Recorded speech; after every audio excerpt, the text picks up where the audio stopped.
অসুবিধা আছে যে কলেজের ড্রেসের যে ডেকোরামটা সেটা মেনটেন হচ্ছে না। প্রবলেম করছেন ক্রিয়েট করছেন আমরা না টানি করছই না চুন্নি টানিছই কথা করিয়া মেরা তারপরে ওখানে আমার ওখানে ইনজয়েড হয়ে গেছে। সংবিধানে প্রথমেই রয়েছে আমরা একটা ধর্মনিরপেক্ষ এবং গণতান্ত্রিক রাষ্ট্র, সেখানে সেই ধর্মনিরপেক্ষ এবং গণতান্ত্রিক রাষ্ট্রের মর্যাদা রাখতে হবে। সেখানে কোনো ধর্মীয় স্লোগান বলুন বা ধর্মীয় পোশাক বলুন পড়া উচিত নয় শিক্ষা প্রতিষ্ঠানে। এখানে সবাই সমান, রাইট টু ইকুয়ালিটি যেটা বলেছেন, all are equal in the eye of law, সেটা মানতে হবে, আমার মনে মানা উচিত এবং শিক্ষা প্রতিষ্ঠানের গরিমা বজায় রাখা উচিত। সেখানে হিজাব পরে বা অন্য কোনো ধর্মীয় পোশাক পরে শিক্ষা প্রতিষ্ঠানকে অন্যভাবে নেওয়া উচিত নয়। কিন্তু ওই ঘটনাকে আমি চাই না যে এটা পলিটিক্যালি রং দেওয়া হোক। এই ঘটনাকে যাতে ধর্মের ভিত্তিতে বিভাজন করা হোক। স্কুল কলেজে পড়াশোনা হবে, পড়ুয়াদের পরিচয় তৈরি হবে শিক্ষার মাধ্যমে, কিন্তু আলোচনার কেন্দ্রে যদি বারবার চলে আসে সেই শিক্ষা প্রতিষ্ঠানের পোশাক, তাহলে প্রশ্ন উঠবেই, শিক্ষার্থীর পরিচয় কি তার পোশাকে নাকি তার শিক্ষায়? শিলচর কাছাড় কলেজে ইউনিফর্মের ডেকোরাম নিয়ে একাংশ পড়ুয়ার অভিযোগ, আর সেই অভিযোগের পরদিনই হিজাব পরাকে কেন্দ্র করে দুই ছাত্র সংগঠনের সংঘাত এখন শিরোনামে। পরপর দুদিনের ঘটনায় উত্তপ্ত এই কলেজ অধ্যক্ষ অপ্রতিম নাগ জানিয়ে দিয়েছেন কাছাড় কলেজের ড্রেস কোড যা আছে তাই থাকবে এবং বৃহস্পতিবার থেকে কড়া নজর থাকবে পড়ুয়াদের ইউনিফর্মে। অন্যদিকে এই ইস্যুকে কেন্দ্র করে সরগরম রাজনীতির বাজারও। শিলচর জেলা কংগ্রেস মাঠে নেমেছে। আলগাপুরের তরুণ কংগ্রেস বিধায়ক তথা যুব নেতা জুবাইর আনাম ফেসবুক পোস্ট করে জানিয়েছেন কাছাড় কলেজের সংঘাতে আহত এনএসইউআই সদস্যদের সঙ্গে দেখা করতে শিলচরে আসছেন তিনি। এ নিয়েও জমে উঠেছে আরেক রাজনীতি। এদিকে হিজাব ইস্যুকে কেন্দ্র করে শিলচর সদর থানায় পাল্টা মামলা হয়েছে। এসব মিলিয়ে আজ বার্তালাপের স্টোরি অফ দ্য ডে সঙ্গে রয়েছে আমি সোমশিখা।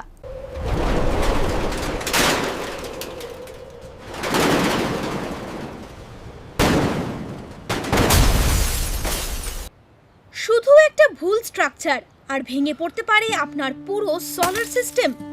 মাত্র 10,000 টাকা বাঁচাতে গিয়ে 2 লক্ষ টাকার ক্ষতি করবেন না। সোলার প্যানেলের সঙ্গে দরকার মজবুত ও নিরাপদ স্ট্রাকচার, আর ভালো পারফরম্যান্সের জন্য নিয়মিত ক্লিনিংও জরুরি। সূর্যপর্ণা সলিউশনে পাচ্ছেন ফ্রি ইন্স্যুরেন্স, স্প্রিংকলিং সিস্টেমের সুবিধা ও ফায়ার এক্সটিংগুইশার। তাই আপনার সোলারের সুরক্ষায় ভরসা রাখুন সূর্যপর্ণা সলিউশন। সোলার হোক নিরাপদ, টেকসই ও নিশ্চিন্ত। আমাদের সঙ্গে যোগাযোগ করুন 8876087050 অথবা স্ক্রিনে দেওয়া নম্বরে। সূর্যপর্ণা সলিউশনস, বিল্ড গ্রিন। আপনাদের আস্থা ও ভরসাকে সঙ্গী করে গৌরবের 10 বছরের শ্রীমা মেডিকোস। আপনার শহরে সুপার স্পেশালিটি থেকে শুরু করে বিভিন্ন বিভাগে বিশেষজ্ঞ ডাক্তার দেখানোর সেরা ঠিকানা এখন শ্রীমা মেডিকোস, তারাপুর, শিববাড়ি রোড, শিলচর। এখানে সুপার স্পেশালিটি বিভাগে রোগী দেখছেন doctor Tirthankar Roy DM cardiology, doctor Dibyajyoti Sharma DM gastroenterology, doctor Dwaipayan Deb DM endocrinology, diabetes and metabolism, doctor Pankaj Kanti De MCH urology and andrology, doctor Debarun Choudhury DNB nephrology, orthopaedic surgeon doctor Anshuman Dutta এবং মনোরোগ বিশেষজ্ঞ ডক্টর প্রসেনজিৎ ঘোষ। মেডিসিন বিভাগে রোগী দেখছেন doctor Bhaskar Kantinath, doctor Sushweta Chakraborty, doctor J R. Choudhury, child specialist doctor Priyanka Deb, general surgeon doctor Nikita Karmakar, skin specialist doctor Arup Pal, doctor Darshana Patua Pal, gynaecology specialist doctor Piyali Nath, doctor Jashodhara রায়।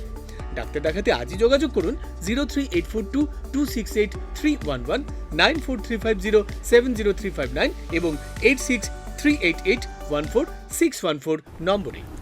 পড়ুয়াদের একাংশের অভিযোগ, কাছাড় কলেজের নির্ধারিত ইউনিফর্মের নিয়ম দীর্ঘদিন ধরেই সঠিকভাবে কার্যকর হচ্ছে না। 2022 সাল থেকে এই অভিযোগ নিয়ে কলেজ কর্তৃপক্ষের কাছে একাধিকবার স্মারকলিপি দেওয়া হয়েছে বলেও দাবি তাদের। আমরা কাছাড় কলেজের সাধারণ ছাত্র, আমরা আমাদের এই ডিসি অফিসে এসে এবং ডিসি মহোদয়ের কাছে আমরা একটা মেমোরান্ডাম সাবমিট করেছি। মেমোরান্ডামটা সাবমিট করার কারণ হচ্ছে আমাদের কলেজে আজকে থেকে না, প্রায় 2022 থেকে আমরা দেখছি এর আগেও আমরা দেখেছি এবং 2022 থেকে আমরা প্রিন্সিপাল স্যারের কাছে মেমোরেন্ডাম দিয়ে যাচ্ছি যে আমাদের কলেজে একটি অসুবিধা আছে, যে কলেজের ড্রেসের যে ডেকোরামটা সেটা মেনটেন হচ্ছে না। যে অন্যান্য ধর্মের লোকেরা রয়েছেন, যাতে বলতে বোঝা যায় যে মানে ইসলামিক স্টুডেন্টরা ওরা কি করে কলেজে ওরা যে শার্ট আছে শার্টটাকে পাঞ্জাবি হিসাবে বানায় এবং মাথায় তক্কি ও মেয়েরা হিজাব লাগিয়ে আসে কলেজে, এবং সেই ধরনের হিজাব লাগানোর ফলে আমরা বেজানবার দেখতে পেরেছি যে সেখানে তারা হিজাবের ভিতরে কানে হেডফোন লাগিয়েও ওরা এসে এক্সামে বসে। এবং আমরা এর বিরুদ্ধে প্রিন্সিপাল স্যারের কাছে প্রায় 10 থেকে 15 বার মেমোরেন্ডাম সাবমিট করেছি। তা সত্ত্বেও আমাদের কোনো আমরা বিচার পাইনি। তারপর আজকে আমরা না পারতে এসে আমাদের যে ডিস্ট্রিক্ট অ্যাডমিনিস্ট্রেশন ডিসি মহোদয়ের কাছে আমরা মেমোরেন্ডাম সাবমিট করেছি যে আমরা বিচার পাই, আর যদি এটা না হয় আমরা ডিসি মহোদয় আমাদেরকে আশ্বাস দিয়েছেন যে এটা উনি দেখবেন, এবং এটা যদি না হয় আমরা ছাত্র সমাজ গণতান্ত্রিকভাবে আমরা আন্দোলনে নামবো। কিন্তু কাছাড় কলেজের এই বিতর্ক শুধুই কি একটি কলেজের ইউনিফর্মের বিতর্ক, নাকি এর সঙ্গে জড়িয়ে রয়েছে বড় একটি প্রশ্ন? একটি শিক্ষা প্রতিষ্ঠানের নির্ধারিত পোশাক বিধি এবং কোনো পড়ুয়া ধর্মীয় স্বাধীনতার সীমারেখা আসলে কোথায়? এই প্রশ্নের উত্তর খুঁজতে একটু পিছিয়ে যেতে পারি। 2022 সালে কর্ণাটকের উদুপি থেকে শুরু হওয়া হিজাব কন্ট্রোভার্সি তো পৌঁছে গেছিল আদালত পর্যন্ত। নির্ধারিত ইউনিফর্মের সঙ্গে হিজাব পরা যাবে কিনা এই প্রশ্নে কর্ণাটক হাইকোর্ট ইউনিফর্মের নিয়ম মেনে চলার পক্ষে রায় দেন। এরপর বিষয়টি পৌঁছায় সুপ্রিম কোর্টে। 2022 সালের 13 অক্টোবর 2 বিচারপতির বেঞ্চে আসে বিভক্ত রায়। একজন বিচারপতি কর্ণাটক হাইকোর্টের সিদ্ধান্ত বহাল রাখার পক্ষে মত দেন, অন্য বিচারপতি সেই সিদ্ধান্তের সঙ্গে একমত হননি। অর্থাৎ বিষয়টি তখনও বৃহত্তর আইনি প্রশ্ন হিসেবেই থেকে যায়। আর সাম্প্রতিক সময়েও একই প্রশ্ন নিয়ে আদালতের দ্বারস্থ হতে দেখা গেছে পড়ুয়াদের। প্রয়াগরাজের এক বেসরকারি স্কুলে হিজাব পরে আসার অনুমতি চেয়ে এলাহাবাদ হাইকোর্টে আবেদন করেছিল এক ছাত্রী। সেই আবেদন খারিজ করে আদালত পর্যবেক্ষণ করে ব্যক্তিগত পছন্দের ভিত্তিতে কোনো পড়ুয়া শিক্ষা প্রতিষ্ঠানের নির্ধারিত ড্রেস কোড পরিবর্তনের দাবি করতে পারেন না। হ্যাঁ, ঘুরে ফিরে এসব প্রশ্ন নতুন করে সামনে এসেছে কাছাড় কলেজের সাম্প্রতিক ঘটনায়, যে ঘটনায় হাতাহাতি থানা পুলিশ কিছুই বাদ যায়নি। তো আমি নাম নাবিদুল হাসান মজুমদার, কাছাড় কলেজের 5th সেমিস্টার স্টুডেন্ট।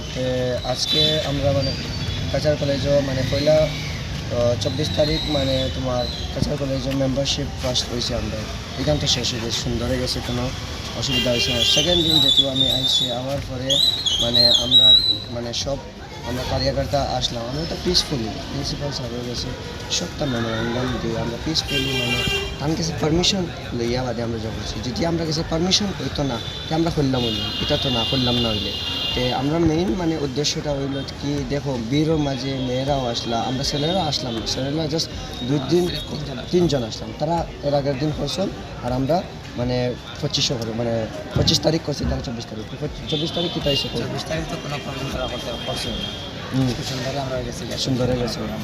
আর 25 তারিখ কী হয়েছে আমি কই তারা ইয়ে জিগাইতে আমরা জিগাই শুনছেন এখান থেকে হইতো এখান থেকে পারমিশন দিচ্ছে। এটা তো একটা পলিটিক্যাল পার্টি, আমরা বলছি এটা পলিটিক্যাল পার্টি না, এটা হলো আমরা স্টুডেন্ট ইউনিয়নের পার্টি। যেটা তোমরাও স্টুডেন্ট ইউনিয়ন আছে, আমরাও স্টুডেন্ট ইউনিয়ন আছে না নি। যদি আমি বুঝতাম যদি কোনো স্টুডেন্ট ইউনিয়ন চলে না, একটা কলেজে তো একটা স্টুডেন্ট ইউনিয়নে চলে না, 2টা বা 3টা স্টুডেন্ট ইউনিয়ন থাকে না দিবা চলে। চলার মধ্যে হইলো আমরা মাত্র হইলো আমরা উপরে অ্যাটাক করা হয়েছে। দেখো আমার আজকে অ্যাটাক করছেন তারা বীরের মাঝে আসলা, প্রচুর আসলা তারা বীরের মাঝে। কে আসলো স্টুডেন্ট নেই, তারা স্টুডেন্ট সব স্টুডেন্টস আসলা তারা অ্যাটাক করছেন।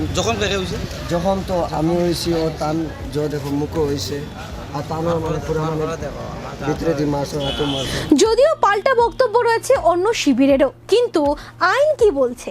ইনস্টিটিউশনের ড্রেস কোড এবং ব্যক্তির ধর্মীয় স্বাধীনতার মধ্যে সংঘাত হলে আইনের অবস্থান কি, এ নিয়ে শুনুন আইনজীবী ধর্মানন্দ দেবের বক্তব্য।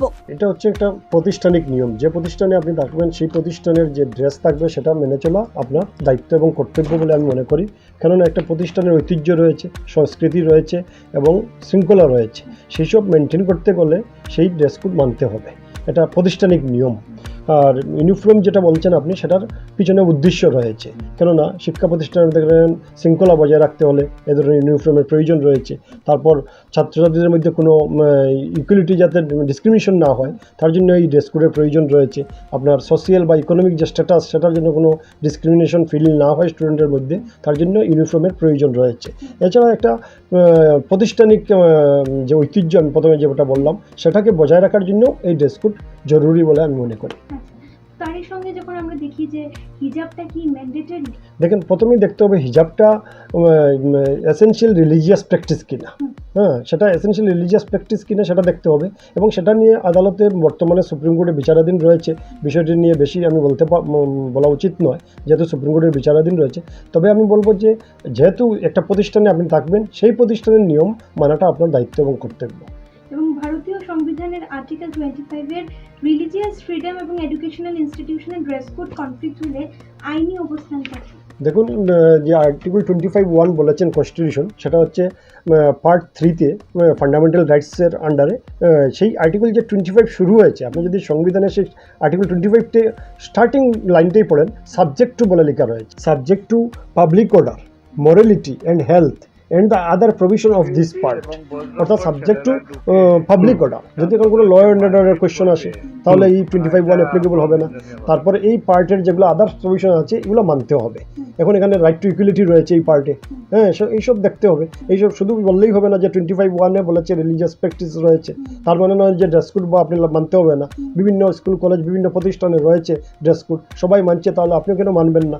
হ্যাঁ, এটা তো একটা বৈষম্যের শিকার হবে সেই ছাত্রছাত্রীর ব্যাপার রয়েছে। ওর ভিতরে মানসিকভাবে ও বিতস্তব্ধ হবে যে আমি হয়তো ইকোনমিক্যালি উইকার। হ্যাঁ, আর যেহেতু এটা এসেনশিয়াল রিলিজিয়াস প্র্যাকটিস কিনা সেটা বিচার হয়নি, আদালতে বিচারাধীন রয়েছে। আপনি জানেন যে কর্ণাটক রাজ্য সরকার একটা 2022 সালে নোটিফিকেশন দিয়ে ব্যান করেছিল।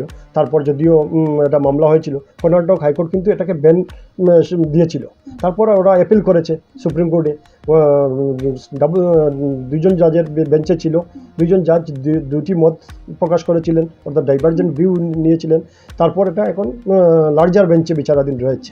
একদিকে রয়েছে এডুকেশন ইনস্টিটিউশনের ডিসিপ্লিন এবং প্রেসক্রাইবড ইউনিফর্মের নিয়ম, অন্যদিকে রয়েছে একজন শিক্ষার্থীর ব্যক্তিগত ও ধর্মীয় স্বাধীনতার প্রশ্ন। তবে সংঘাতের পেছনে রাজনীতির রঙও পড়ে গেছে। যুব প্রজন্মের বিধায়ক জুবের আনাম জানান, তিনি এনএসইউর আহত ছাত্রদের সঙ্গে দেখা করবেন বলে জানিয়েছেন। অথচ কাছাড়ের কংগ্রেস নেতারাই ভালোভাবে জানেন না যে আদৌ জুবাইরের এমন কোনো কর্মসূচি রয়েছে কিনা। যদিও কাছাড় কলেজ ইস্যুতে নিজের অবস্থান জানিয়েছেন জেলার একমাত্র কংগ্রেস বিধায়ক আমিনুল হক লস্কর। হ্যাঁ, গতকালকে কাছাড় কলেজে যে ঘটনাটা হয়েছে, হ্যাঁ, এবং আমরা দেখতে পেয়েছি যে আপনাদেরই দলের বিধায়ক, আলগাপুরের বিধায়ক, তিনি আজকে ফেসবুকে জানিয়েছেন যে তিনি আসবেন, এসে আহত যারা ছাত্রছাত্রীদের সঙ্গে দেখা করবেন। হ্যাঁ, এর মধ্যে একটা আমরা কোথাও না কোথাও যেন একটা প্রযোজনা দেখতে পাচ্ছি। আপনি এ ব্যাপারে কি বলবেন? আপনি কাছাড়ের কংগ্রেসের একমাত্র বিধায়ক।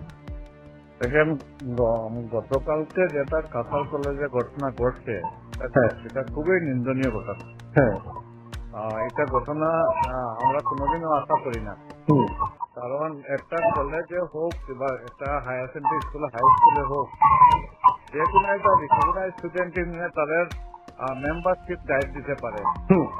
কিন্তু এখানে এপিইউপির এবং বজরঙ্গর ছেলেরা ঢুকে ছাত্রদেরকে মারপিট করবে, এটা বড় নিন্দনীয় ঘটনা। এটা অফিসে হয়নি, আর এটা যেটা হয়েছে এটা খুব দুঃখজনক, এটাকে আমি নিন্দা জানাই। কিন্তু ওই ঘটনাকে আমি চাই না যে এটা পলিটিক্যালি রং দেওয়া হোক। এই ঘটনাকে যাতে ধর্মের ভিত্তিতে বিভাজন করা হোক, এই ঘটনাকে আমি চাই যে এটা সুবিচার হোক। যারা ঘটনা করেছে